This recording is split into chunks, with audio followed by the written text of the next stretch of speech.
Contes de la iaia. Sí, de la iaia.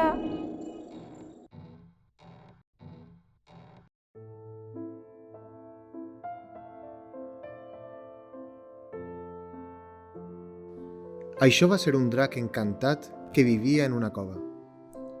Només podia eixir de la cova un dia cada 100 anys.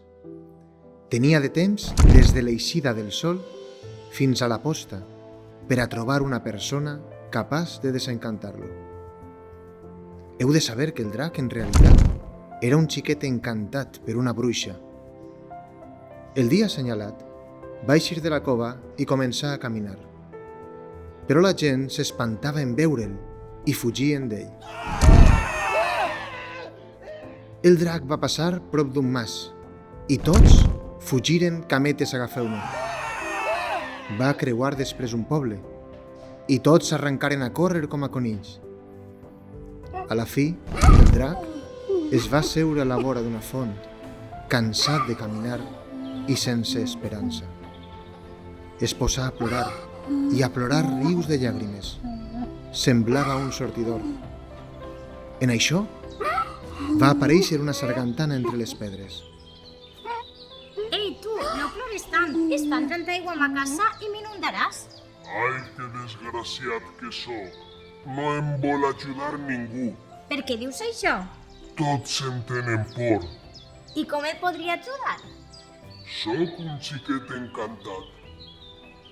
Fa molts anys, una bruixa em va convertir en drac i va dir que no recuperaria la forma de xiquet fins que algú fora capaç de resoldre un enigma. Una endivinalla? Va, digues. Vols provar sort? Si no l'encertes, l'encantament de la bruixa m'obliga a devorar-te. Però si tens sort, a més d'alliberar-me, et donaré com a premi el tresor de la cova del drac. Dis-me ja l'endivinalla. Què és allò que en molt no veus gens, amb poc ves a mitges i amb prou ves del tot? La sargantana es va quedar de pedra. Caram amb l'endevinalla! Va pensar i pensar, dreta i asseguda, cap damunt i cap davall, fins que per fi va dir: La solució és... la llum. Pensat i fet, es va sentir un tro.